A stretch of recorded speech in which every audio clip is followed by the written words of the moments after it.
안녕하세요. 반갑습니다. 새가족 이야기 10번째 순서입니다. 오늘 제목은요. 믿음 좋은 사람도 왜 고난 받나요? 하는 의문에 대해서 답하고자 합니다. 성경 말씀은 고린도후서 1장 3절로 9절 말씀이 되겠습니다. 오늘 좀 내용이 길지만 잘 들어두시면 우리의 신앙에 큰 도움이 될 줄 믿습니다. 자, 그럼 시작합니다. 순금이 나오기 위해서는 재련소에서 재련을 해야 합니다. 불순물을 다 제거하고 태워버립니다. 그래야만이 순금이 나옵니다. 하나님께서는 우리를 보석으로 만들기 위해서 인격을 다듬고 신의 성품에 이르도록 하나님을 닮도록 삶을 통해 연단하십니다. 기독교와 고통 혹은 고난의 문제는 오래된 주제입니다. 일반적인 종교는 고난을 크게 두 가지로 봅니다. 하나는 운명이다, 팔자소관이다 그러면서 전생까지 들먹이면서 업보라고 생각하고 체념하는 운명론적 고난관이 있습니다. 또 하나는 저 중동 지방에서 득세하고 있는 이슬람 교도들의 인샬라입니다. 인샬라란 신의 뜻이라는 말입니다. 그런데 업보를 말하든 인샬라를 말하든 공통점이 있습니다. 그것은 체념입니다. 고난을 만날 때 그것을 체념으로 받아들이는 것은 일반적인 세상 종교와 세상적인 차원에서 고난을 보는 안목입니다. 그러면 기독교의 고난과는 어떨까요? 그러나 기독교는 전혀 다릅니다. 기독교에서는 한마디로 고난을 믿음의 눈으로 봅니다. 이 믿음이라는 것이 막연한 것 같지만 그 파워가 얼마나 놀라운지 모릅니다. 기독교에서는 고난을 절대로 부정적으로 보지 않습니다. 세상 사람들은 우리에게 말합니다. 너희가 믿는 하나님이라는 분은 전지전능하신데 예수님을 믿는 너희들에게 왜 그리 고난이 많니? 우리와 똑같이 사고당하고 질병 만나고 뭐 다른 것이 있어? 뭐 다른 것이 있어야 예수님을 믿을 마음이 날 것 아니냐? 예수님을 믿으면 고난도 없고 질병도 없고 정말 만사형통하다면 예수님 안 믿을 사람이 한 사람도 없을 것입니다. 그러나 우리가 하나님 나라 갈 때까지는 이 땅 위에서 사는 동안 안 믿는 사람들과 똑같이 고통을 겪어야 합니다.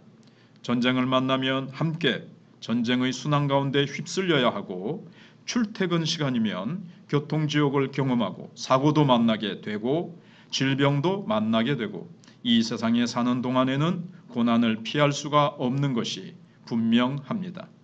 때문에 이 고난을 어떻게 보느냐 하는 것이 인생을 가늠하는 관건입니다. 고난을 팔자소관이나 전생의 업보로 본다든지 신의 뜻이라고 체념할 때 그 인생은 어떤 인생이 되겠습니까? 그 인생은 결코 발전적이거나 창조적이거나 도전적인 인생이 되지 못합니다. 이런 고난관을 가지고 있는 백성들을 보면 개척자 정신이 없습니다. 어떤 문제를 만나면 그 문제를 향해서 돌파해 나가는 창조적이고 도전적인 자세가 전혀 없기 때문에 언제나 그런 민족은 뒤처집니다. 창조적이고 고난을 믿음으로 보는 백성들의 뒤를 따라갈 수밖에 없게 됩니다. 이 땅 위에 사는 동안 피할 수 없는 것이 고난입니다. 하지만 고난을 믿음으로 보는 안목이 있을 때 이 얘기는 달라집니다. 그만큼 믿음이라는 것은 대단히 중요합니다. 그래서 저는 성경을 통해 종합적으로 그리스도인들이 고난을 어떻게 보는가 살피고자 합니다. 첫째, 죄값으로 이 세상에 고난이 왔습니다. 아담이 하나님 앞에 범죄함으로 말미암아 고난이 이 땅에 왔습니다. 그래서 남자에게는 땀을 흘려야 이 땅에서 먹고 살 수 있는 고달픈 인생이 주어졌습니다. 그리고 여성에게는 해산의 고통을 하나님께서 주셨습니다. 이 땅에 태어나면서부터 인생은 고난입니다. 고난은 필연이며 피할 수 없습니다. 그러므로 그 고난을 감당해 나가야지 전혀 고난이 없는 곳에서 산다는 것은 불가능합니다. 예수님을 믿는 사람도 마찬가지입니다. 예수님 믿고 하나님 앞에 돌아온 그 인생에게도 또한 하나님의 징계가 있습니다. 우리가 예수님을 믿었다고 해서 하나님 뜻에 합당하게만 살 수 있습니까? 불가능하지 않습니까? 하나님 앞에 돌아온 사람일지라도 말씀에 불순종할 때는 하나님께서 이 사랑의 매 채찍을 드십니다. 그래서 고난이 하나님의 사랑의 채찍일 수가 있습니다. 히브리서 12장 8절 말씀에 보시면 징계는 다 받는 것이거늘 너에게 없으면 사생자요 친아들이 아니니라 고 말씀하고 있습니다.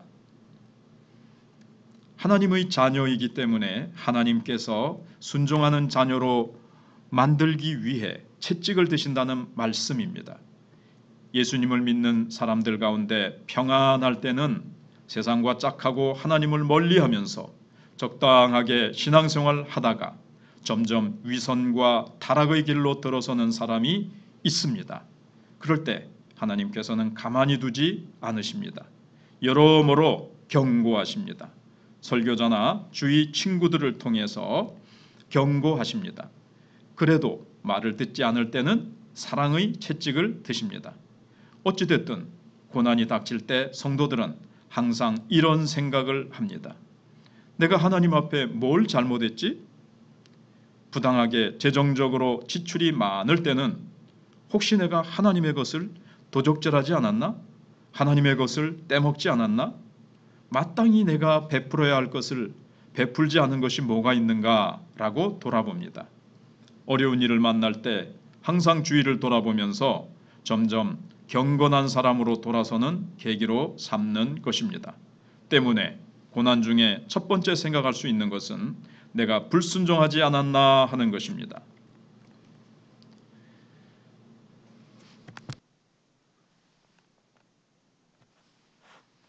둘째, 죄와 전혀 관계없이 고통이 올 수 있습니다. 요한복음 9장을 보면 예수님께서 제자들과 함께 다니시다가 하루는 날 때부터 맹인된 자를 보게 되었습니다. 제자들이 예수님에게 질문했습니다. 선생님, 저 사람이 날 때부터 맹인이 됐는데 부모의 죄입니까? 아니면 본인의 죄입니까? 유대인들은 죄값으로 모든 고난을 해석했기 때문입니다. 이때 예수님이 뭐라고 답변하셨습니까? 부모의 죄도 아니고 본인의 죄도 아니다. 하나님께서 나타내시고자 하는 일을 나타내기 위해서 저 사람은 날 때부터 맹인이 된 것이다. 그러면서 진흙에다 침을 발라서 그 눈에다가 바르고는 실로암 못에 가서 씻게 했습니다. 그러자 그의 눈이 떠졌습니다. 하나님께서는 이 소경의 고난에 대해 무조건 죄값으로만 해석하시지 않으셨습니다. 그런데 우리는 이런 문제를 어떻게 봅니까? 우리 민족의 약점 가운데 하나는 가정에 장애인이 태어나면 그것에 대해 죄스럽게 생각한다는 것입니다. 얼마나 민망하고 창피하게 생각하는지 모릅니다. 그래서 그것을 부모의 죄라든지 조상의 죄라고 해석하면서 드러내려고 하지 않습니다. 그로 인해 장애인들이 어려서부터 얼마나 마음고생을 하는지 모릅니다. 그러나 기독교 문화권인 서구에 가 보십시오. 장애인 천국입니다. 교회는 레스토랑이든 관공서든 관광지든 어디를 가더라도 장애자 주차장이 제일 좋은 자리에 있습니다. 만약 장애자가 되는 그 주차장에 일반인이 차를 댔다가는 벌금을 엄청 물어야 할 뿐 아니라 미개인, 야만인 취급을 당하며 따가운 눈총을 받습니다. 장애인 우대 문화입니다. 바로 하나님께서 연약한 자의 하나님이시고 병든 자의 하나님이시고 소외되고 천대받고 가난한 사람의 주님이시라는 것을 알기 때문입니다. 하나님께서 소중히 여기시는 것을 내가 소중히 여기지 않는다고 한다면 이 얼마나 모순입니까? 예수님께서는 일반적으로 고난이 죄 때문이라고 하시지 않았습니다. 하나님의 영광을 위해서, 하나님께서 어떤 뜻을 이루기 위해서 때로는 우리가 장애인으로서 고난받을 수도 있다고 성경은 말씀하고 있습니다. 우리나라에도 송명희 시인이 있습니다. 뇌성마비로 온몸을 비틀면서 말을 합니다. 이 자매가 시를 써놓은 것이 노래로 불려지고 있는데 얼마나 많은 사람들에게 감동을 주는지 모릅니다. 지금 수많은 뇌성마비 장애인들의 부모에게 한없는 격려와 위로를 주는 사람이 송명희 시인입니다. 또 강영우라고 하는 사람이 있습니다. 그는 15살 때부터 맹인이 되어 좌절과 절망 가운데 살다가 미국으로 유학을 가서 맹인 최초로 박사학위를 받았으며 수많은 각국 사람들 앞에서 연설하는 영광을 누렸습니다. 이러한 역사를 보면 하나님께서는 정상인들을 통해서만 영광을 받으시는 게 아닙니다. 하나님께서는 약하고 모난 사람, 어떤 면에서는 다들 불쌍히 여기는 사람들을 통해서 또 영광을 받으시는 분입니다. 정말 하나님을 알아가면 알아갈수록 얼마나 귀하고 감동을 주는 분인지 모르겠습니다. 셋째, 하나님의 백성들을 연단하기 위해서 고난을 허락하십니다. 하나님께서는 연약한 성도를 강한 성도로 만드십니다. 그분께는 자신의 백성들은 이 정도 수준은 되어야 한다고 설정해 놓으신 선이 있습니다. 세상을 감당하고 사탄과 싸워서 이기고 죄악과 싸워서 이길 수 있도록 말입니다. 나 혼자만 믿음 생활 잘하는 것이 아니라 연약한 사람들을 붙잡아 줄 수 있는 강한 하나님의 군사로 만들기 위해서 연단하시는 것입니다. 용맹스러운 군인을 만들기 위해서는 훈련소에서 훈련을 시킵니다. 국가를 지키기 위한 강한 군대를 만들기 위해서 훈련시키는 것입니다. 처음에는 고된 훈련에 고달픕니다. 탈영병도 생깁니다. 그러나 중요한 일을 감당하기 위해서는 연단을 시켜야 합니다. 당연히 그렇지 않습니까? 이 땅에 사는 하나님의 백성들에게는 사명이 있습니다. 그 사명을 감당하기 위해 연약해서는 안 되지 않겠습니까? 믿음이 강한 사람이 되어야 하고 연약한 다른 사람들을 붙잡아주고 일으켜 주어야 하며 그 사람들을 하나님 앞으로 인도해야 합니다. 이 험난한 세상에서, 고통 있는 세상에서 그렇게 멋지게 하나님의 일을 감당할 수 있도록 하나님께서는 우리를 연단하십니다. 그래서 이스라엘 백성들을 광야로 몰아놓고 그 광야에서 40년 동안이나 연단하셨습니다. 그 연단을 통해서 얼마나 많은 사람들이 하나님의 사람으로 성장했는지 모릅니다. 욥과 같은 사람은 형용할 수 없을 정도로 고난을 받았습니다. 그는 그러나 이렇게 고백합니다. 그러나 내가 가는 길을 그가 아시나니 그가 나를 단련하신 후에는 내가 순금같이 되어 나오리라. 욥기 23장 10절 말씀입니다. 순금이 나오기 위해서는 재련소에서 재련을 합니다.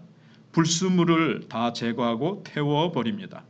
그래야만이 순금이 나옵니다. 하나님께서는 우리를 보석으로 만들기 위해서 인격을 다듬고 신의 성품에 이르도록 하기 위해서 연단하십니다.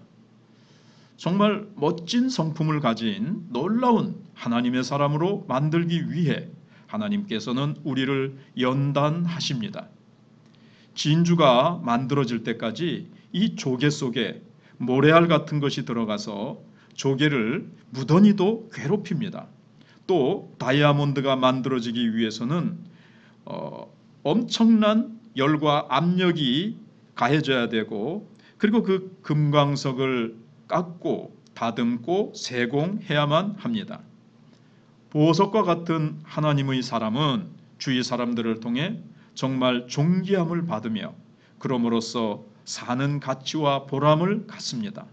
참된 행복은 거기에서부터 시작됩니다. 세상에서 인정받지 못하는 것 같이 불쌍한 게 없지 않습니까? 제대로 인정받지 못하고 여기서 천대받고 저기서도 멸시받다 보면 나중에 살 소망이 끊어져 버립니다. 그래서 현대에는 배가 고파서 자살하는 것이 아니요 헐벗어서 자살하는 것이 아닙니다. 의지할 곳 없고 내 마음을 도무지 알아주지 아니하는 무서운 고독 속에서 생을 포기할 수밖에 없는 사람들이 속출합니다. 이 모든 것이 다 연단을 받지 못한 까닭입니다. 그래서 성경 야고보서 1장 2절 4절 말씀에 이런 말씀이 있습니다. 내 형제들아, 너희가 여러 가지 시험을 당하거든 온전히 기쁘게 여기라. 인내를 온전히 이루라.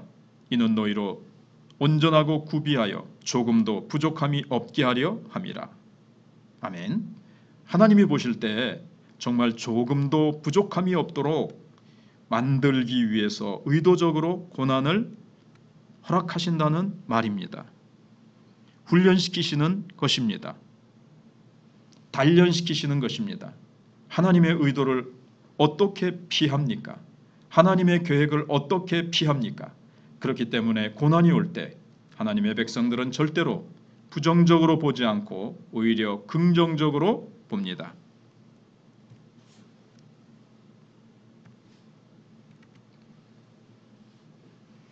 예수님을 믿는 사람은 고난을 받으면서도 감사하다고 합니다. 고난을 받는 안목이 근본적으로 다르기 때문입니다. 절대로 팔자수관으로 보지 않습니다. 전생의 업보로 보지 않습니다. 체념하지도 않습니다. 모든 일이 합력해서 선을 이룬다는 것을 믿습니다. 지금은 내가 깨달을 수 없지만 언젠가는 분명히 무언가를 알 수 있을 것이라는 자세를 갖습니다. 얼마나 멋집니까? 완악하고 죄악이 많고 복잡한 이 세상에서 살아가다가 어떤 문제에 봉착했을 때 그 문제를 긍정적으로 보는 사람은 정말 위대하고 풍요로운 인생을 살 수 있습니다. 캐나다 밴쿠버 쪽에서 잡은 생선들을 토론토의 수족관으로 옮기는 대작전이 벌어진 적이 있습니다. 큰 수족관에 산소 공급을 하고 주기적으로 먹이를 주면서 대륙 횡단을 하는 것입니다. 그렇게 해서 저 대서양 쪽에 있는 토론토의 수족관에다 옮기는 작업을 하는데 대륙 횡단이니까 얼마나 먼 거리입니까? 그것도 직통거리가 아니라 로키 산맥을 넘어야 하고 일주일이나 걸리는 거리입니다. 그렇다 보니 먹이도 공급하고 산소도 공급하면서 갔는데도 도착해 보니 고기가 다 죽어버렸습니다. 그래서 산소가 부족했나? 아니면 먹이를 많이 줬나? 해서 문제를 보완했는데도 다음번에 또 다 죽어버렸습니다. 이게 웬일인가 생각하다가 한 사람이 번뜩이는 생각을 했습니다. 그래서 그 다음에는 고기만 넣은 것이 아니라 이 고기를 무척 괴롭게 하는 문어라든지 오징어 종류를 같이 집어넣었습니다. 그랬더니 일주일 동안 대륙 횡단을 했는데도 고기들이 살아 있었습니다. 왜 그런 줄 아십니까? 앞의 두 경우에는 가만히 있어도 알아서 먹이 주고 숨 쉴 수 있게 해주니까 운동 부족이 되어서 고기들이 전부 다 죽어버렸습니다. 그러나 세 번째 작전에는 문어가 달려들고 오징어가 감고 하니까 고기들이 이리 피하고 저리 피하고 여기저기 도망하다 보니까 지쳐있긴 했지만 다 팔팔 살아 있었던 것입니다. 이것은 무엇을 우리에게 말해줍니까? 자녀가 사랑스럽다고 가만히 있으라면서 먹을 것과 입을 것을 다 공급해주고 공부하기 싫어한다고 하지 말라며 오냐 키우면 그 아이는 아무짝에도 쓸모없게 됩니다. 사회 적응 능력을 기를 수 없습니다. 하나님께서도 마찬가지입니다. 이 세상에 주님이 재림하실 때까지 이 세상 폐잔병인 사탄, 마귀가 아직까지 공중 권세를 잡고 있습니다. 그렇기 때문에 우리들은 이 세상에 사는 동안까지는 그들과 맞서 싸우지 않으면 안 됩니다. 그들이 있는 것이 우리에게 불이익이 아니라 더욱 연단되는 기회가 됩니다.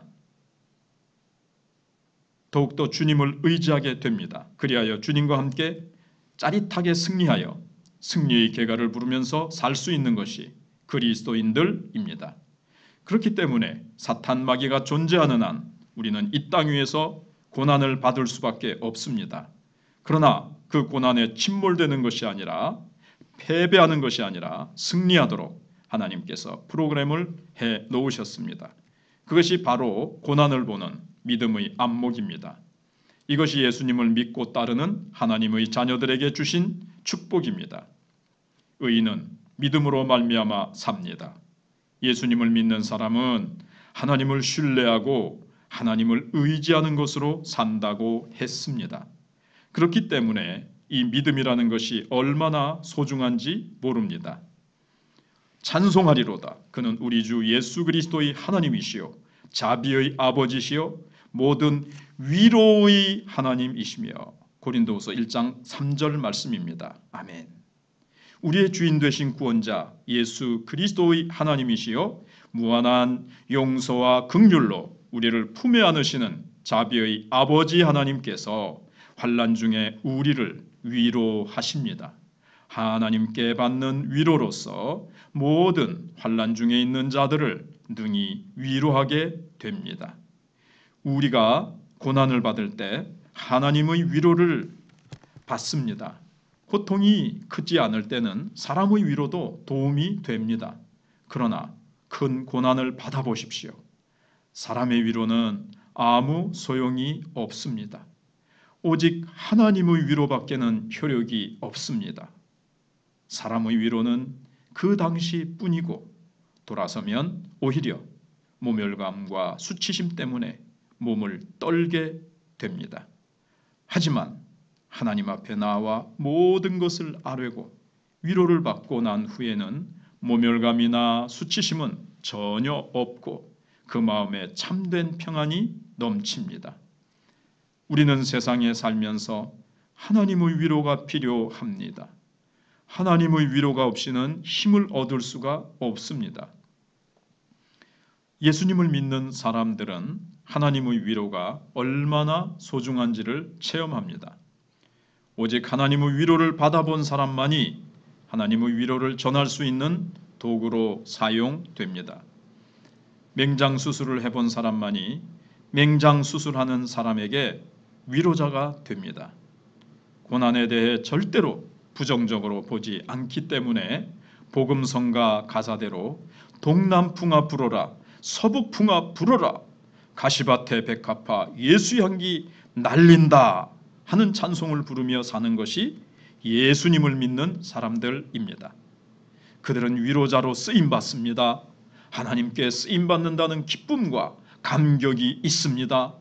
하나님께서 이 고난을 통해 나를 어떻게 사용하실까 생각하며 나를 연단하사 하나님의 강한 군사로 만드시든지 아니면 이것을 통해 위로자로 사용하시든지 분명히 하나님께서 쓰실 것이라고 하는 확신을 갖는 것이 믿음으로 사는 사람의 태도입니다. 그러니 어떻게 예수님을 믿지 않고 살 수 있단 말입니까? 솔직히 말해서 예수님을 믿는 삶이 얼마나 매력적입니까? 남편을 잃은 분은 남편을 잃고 하나님의 위로를 받아본 성숙한 부인과 신앙의 벗으로 이렇게 연결을 시켜줍니다. 그분들이 하나가 되어 얼마나 서로 위로를 주고받는지 모릅니다. 내가 만난 주님을 자랑합니다. 나를 위로하셨던 주님을 그 주님의 위로를 가지고 또 남편을 잃거나 가족을 잃은 사람을 또 이렇게 위로해 주는 것입니다. 바울은 일생을 복음 전도에 바쳤던 사람입니다. 원래 그의 이력은 얼마나 화려했는지 모릅니다. 자기를 얼마든지 자랑할 수 있는 위치에 있었습니다. 당대의 로마 시민권을 가졌습니다. 가멜리엘이라고 하는 대학자의 문화생으로 오늘날 하버드 대학 출신 이상으로 훌륭한 학문을 소유했습니다. 또 젊은이로서는 어디에도 비길 수 없는 당당한 권세를 가졌습니다. 사내들인 공회원이었습니다. 뿐만 아니라 그는 대제사장의 신임을 톡톡히 받았습니다. 그 당시 그만큼 장래가 촉망되는 뛰어난 젊은이가 없었습니다. 그런 그가 자신은 예수님을 믿고 모든 것을 배설물로 여긴다고 했습니다. 그리고 하나님의 복음 사업에 전격 뛰어들었습니다. 오늘날은 조금 덜 합니다만 그 당시 예수 그리스도를 증거하는 전도자에게는 언제나 생명의 위협이 따랐습니다. 얼마나 많은 고생을 했는지 모릅니다. 극한의 상황으로 내몰리며 죽음의 사선을 수없이 넘었습니다. 그 고난을 통과한 그가 고백하는 내용을 보십시오. 찬송하리로다. 그는 우리 주 예수 그리스도의 하나님이시요 자비의 아버지시요 모든 위로의 하나님이시며 우리의 모든 환난 중에서 우리를 위로하사 우리로 하여금 하나님께 받는 위로로서 모든 환난 중에 있는 자들을 능히 위로하게 하시는 이시로다. 그리스도의 고난이 우리에게 넘친 것 같이 우리가 받는 위로도 그리스도로 말미암아 넘치는도다. 우리가 환난 당하는 것도 너희가 위로와 구원을 받게 하려 하는 것이요 우리가 위로를 받는 것도 너희가 위로를 받게 하려는 것이니 이 위로가 너희 속에 역사하여 우리가 받는 것 같은 고난을 너희도 견디게 하느니라. 너희를 위한 우리의 소망이 견고함은 너희가 고난에 참여하는 자가 된 것 같이 위로에도 그러할 줄을 알미라. 형제들아, 우리가 아시아에서 당한 환난을 너희가 모르기를 원하지 아니하노니 힘에 겹도록 심한 고난을 당하여 살 소망까지 끊어지고 우리는 우리 자신이 사형 선고를 받은 줄 알았으니 이는 우리로 자기를 의지하지 말고 오직 죽은 자를 다시 살리시는 하나님만 의지하게 하심이라. 고린도후서 1장 3절로 9절 말씀. 아멘. 극심한 고난을 받았던 바울이 내가 환난 받을 때 하나님께서 풍성한 위로를 주셨기에 그 위로를 통해서 환난 받는 자들을 내가 위로할 수 있었다고 말합니다. 하나님의 그 손길을 깨닫고 여기에 계시의 말씀을 기록한 것입니다. 예수 잘 믿는데 왜 그런 고난이 있느냐? 전지전능하신 하나님은 뭐하고 계시느냐고 하나님을 알지 못하는 사람들은 말합니다. 그러나 하나님께서는 쓰시기 위해서 때로는 감당할 만한 사람에게 고난을 주십니다. 감당하지 못하는 사람에게는 주시지 않습니다. 고난도 불사하면서 하나님 앞에 멋지게 쓰임받게 됩니다. 하나님 앞에 쓰임받는 것만큼 감격스러운 일이 어디 있습니까? 마지막으로 이 고통은 하나님을 신뢰하도록 하기 위해서 주어집니다. 우리가 이 땅 위에 사는 동안 가장 멋지게 사는 방법이 있다면 그것은 하나님만을 신뢰하면서 사는 것입니다. 그런데 그게 저절로 됩니까? 인간은 참 교활해서 조금만 힘이 있어도 그걸 의지합니다. 건강을 의지합니다. 물질을 의지합니다. 자식을 의지합니다. 남편을 의지합니다. 인간은 뭐든 의지하게 되어 있습니다. 하나님께서 원하시는 것은 우리가 하나님 그분만을 의지하면서 세상을 살아가는 것입니다. 그것이 가장 안전합니다.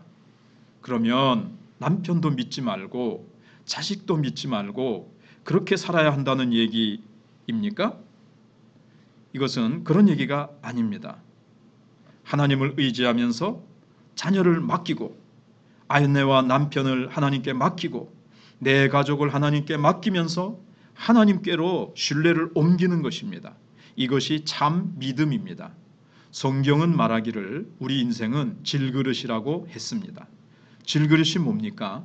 톡이란 말입니다. 흙으로 만든 된장 뚝배기 같은 것이란 말입니다.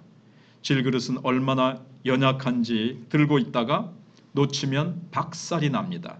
우리를 질그릇이라고 한 데는 의미가 많습니다. 우리가 흙으로 만들어졌고 또한 우리가 연약하다는 것입니다. 감기라고 하는 바이러스만 들어가도 몸져 누울 수밖에 없는 게 인간입니다. 또 걷다가 전봇대에 부딪히면 치명상을 입을 수도 있습니다. 자동차에 세게 받치면 죽습니다. 그만큼 우리는 연약한 질그릇입니다. 그뿐입니까? 보이지 않는 내장은 또 얼마나 복잡합니까? 그 안에 조그만 바이러스가 들어가도 견디기 힘들어하는 존재입니다. 멀쩡하게 보였는데 갑자기 입원하고 중병이 걸렸다고 하더니 언젠가는 돌아가셨다는 소식을 듣습니다. 그만큼 연약한 존재입니다. 전문 의사가 이런 이야기를 했습니다. 우리 몸에는 매일매일 암세포가 여럿이 생기고 죽는다고 합니다. 그래서 T세포라고 하는 것이 경찰 노릇을 해서 암세포가 생기면 가서 그것을 죽인다는 것입니다.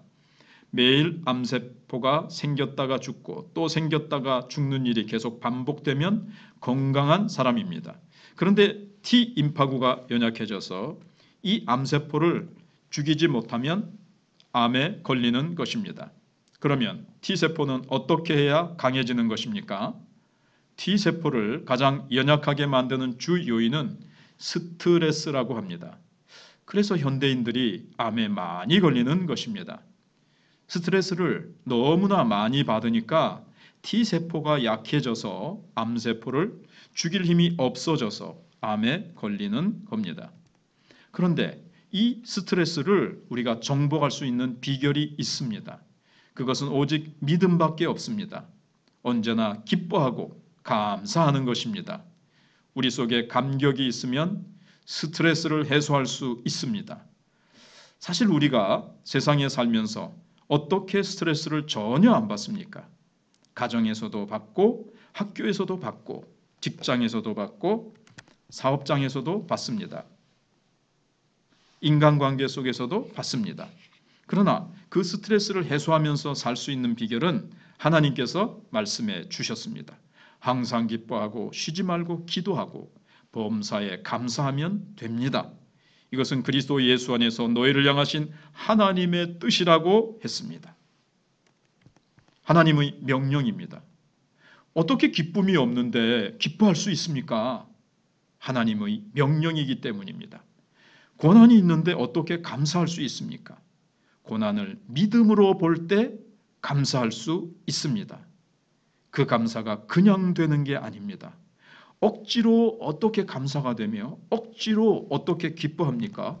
슬픔이 있고 괴로움이 있는데 허허 웃고 다니면 정신병자 아닙니까? 분명히 고난이 있는데도 기뻐할 수 있고 감사할 수 있다고 하는 것은 고난을 보는 관점이 바로 믿음이기 때문입니다. 우리와 자녀들이 믿음을 가지고 살 때 어떤 문제를 만난다 할지라도 부정적으로 보지 않고 긍정적으로 본다면 그 인생은 풍요롭고 복된 인생입니다. 설사 암이 생겼다 할지라도 그 암을 묶어 놓을 수 있습니다. 한 목사님은 12년 전에 폐암 진단을 받았습니다. 3개월 시한부 인생이라고 했는데 지금 12년 동안 멀쩡합니다. 우리는 절대로 병이 나서 죽거나 사고가 나서 죽는 것이 아니라 하나님이 부르셔야 죽습니다. 이것이 예수님을 믿는 사람의 죽음에 대한 철학입니다. 그러니 죽음에 대해서 이런 철학을 가지고 있다면 고난에 대해서 우리가 긍정적인 믿음을 가지고 살 수밖에 없는 것입니다. 이것이 하나님의 자녀에게 주신 큰 축복입니다. 불확실한 세상에서 내일 일을 알지 못하며 어떤 일이 나에게 닥칠지도 모르는 그런 삶 가운데 우리는 하나님을 신뢰하고 의지하고 살아야 합니다. 어떤 질병이 오고 어떤 사고가 나에게 닥칠까 불안하고 내 주위에 있는 사람들이 염려되어 에라 모르겠다. 세상 뭐 운명대로 살지 해버리면 그 인생은 체념의 인생이요 절대로 창조적이거나 발전적인 생이 될 수 없습니다. 그러나 예수님을 믿는 하나님의 백성들은 언제나 창조적이고 도전적입니다. 실제로 예수 그리스도의 복음이 들어가는 민족은 가만히 있지 않습니다. 게으르고 자포자기한 인생이 힘있게 일어섭니다. 하나님의 백성인데 이렇게 살 수 없다며 일어납니다. 그 민족은 주위에 있는 사람들에게 도전을 줍니다. 예수님을 안 믿는 사람들이 죽자고 이래도 그 모든 것은 예수님을 믿는 하나님의 백성들을 위한 들러리에 지나지 않습니다. 이것이 하나님의 역사입니다. 그래서 다윗이라는 사람은 고난당하는 것이 유일하고 고백했습니다. 고난당하지 않고는 주의 율례를 알지 못했는데 고난당하고 난 후에 주의 율례를 바로 알았고 고난을 통해서 주님 앞에 가까이 갔고 주님과 한 참된 동행을 갖게 되었느라고 고백했습니다. 결국 우리 인생을 어떻게 살 것입니까? 우리 앞에 닥치는 모든 일들을 믿음으로 바라보면서 헤치고 나가는 승리자가 되느냐? 아니면 털썩 주저앉아 전생의 업보나 운명론 운운하며 체념하면서 패배자로 살 것이냐 하는 것은 자신의 선택에 달려 있습니다. 이는 당대를 넘어 후손에게도 영향을 미칩니다. 가문에게도 영향을 미칩니다. 믿음을 가지십시오. 예수 그리스도 그분을 믿고 사는 것만큼 복되고 풍요로운 인생은 없습니다. 할렐루야. 아멘. 지금까지 경청해 주셔서 감사합니다. 신앙에 많은 유익이 되시기를 주님의 이름으로 축복합니다.